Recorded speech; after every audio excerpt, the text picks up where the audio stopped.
बिस्मिल्लाहिर्रहमानिर्रहीम। अस्सलाम वालेकुम रहमतुल्लाहि व बरकातुहू। जब पीर साहब एक काला बकरा बड़े बड़े सींगों वाला लेकर कब्रिस्तान में चिल्ला काटने गए ताकि कब्रिस्तान में घूमने वाले भूतों का पता चल सके, तो दूसरे दिन गांव वालों ने देखा पीर साहब मरे पड़े हैं और बकरे के बड़े बड़े सींग पीर साहब की कमर में पेवस्त हैं और खून ही खून है। दोस्तों, कहानी सच्ची है और खौफनाक है, इसलिए वीडियो को मुकम्मल देखिएगा और चैनल को भी जरूर सब्सक्राइब कर दीजिएगा। ये एक सच्चा वाकया है। हमारा एक छोटा सा गांव है, वहाँ साथ ही एक नहर गुजरती है। एक रोज की बात है, हम मामूल के मुताबिक नहर से मछलियाँ पकड़ने गए हुए थे। जब हमने मछलियाँ पकड़ने के लिए जाल लगाया तो देखकर हमारा खौफ से बुरा हाल हो गया।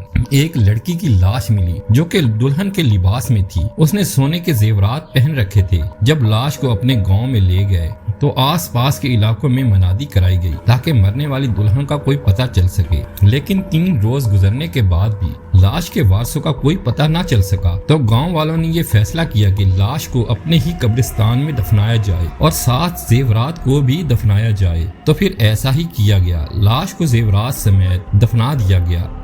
गोरकन कब्रिस्तान में चक्कर लगाया करता था। एक रोज 2 भूतों को देखा और डर कर गाँव की तरफ भागा और गांव पहुंचकर बेहोश हो गया। लोगों ने चेहरे पर पानी फेंका उठाया। उस गोरकन ने बताया कि 2 भूतों को उसने कब्रिस्तान में देखा है। अब कब्रिस्तान से गुजरते हुए लोग डरने लगे। गांव वालों ने एक पीर साहब को बुलाया तो पीर साहब ने कहा, डरने की कोई बात नहीं है, मैं गोरकन के कब्रिस्तान वाले कमरे में रहूंगा। मुझे एक काला बकरा जिसके बड़े बड़े सींग हो साथ दे दो। मैं चिल्ला लगाऊंगा, जो भी भूत या जिन्नात हैं यहाँ से चले जाएंगे। ऐसा ही किया गया। पीर साहब काला बकरा सींग वाला इसके कमरे में चले गए। पीर साहब ने अपना चिल्ला शुरू किया। पीर साहब ने चिल्ला शुरू किया तो रात को बेयाना चीखों की आवाजें सुनाई देने लगी।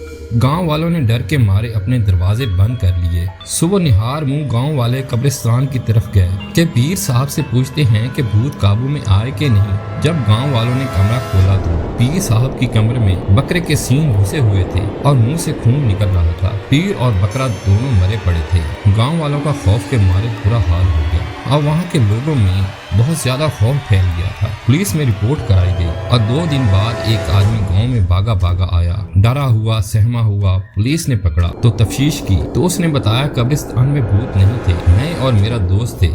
हम नशे के आदी हैं। हमने ये प्लान बनाया था कि गाँव वालों को डरा कर दुल्हन की कब्र खोद कर सारे सोने के जेवरात निकाल लेंगे। हमने ही पीर साहब का कत्ल किया था और सोना लेकर हम नहर के किनारे बैठे थे कि अचानक एक बड़ी बला पानी से निकली और मेरे दोस्त को खा गई और इसी के पास सोना था। पुलिस ने कहा, तुम झूठ बोल रहे हो, सोना तुमने छुपाया हुआ है। उसने कहा, नहीं, जैसे मैंने बताया वैसा ही हुआ है। पुलिस और गाँव वालों ने एक बकरा लिया और नहर के किनारे से थोड़ा हट के बांध लिया और खुद छुप कर बैठ गए। यूं ही शाम हुई तो एक बड़ी बला पानी से निकली और बकरे की तरफ बढ़ी तो पुलिस ने फायरिंग करके हलाक कर दिया और इस खौफनाक बला से सोना निकाल लिया।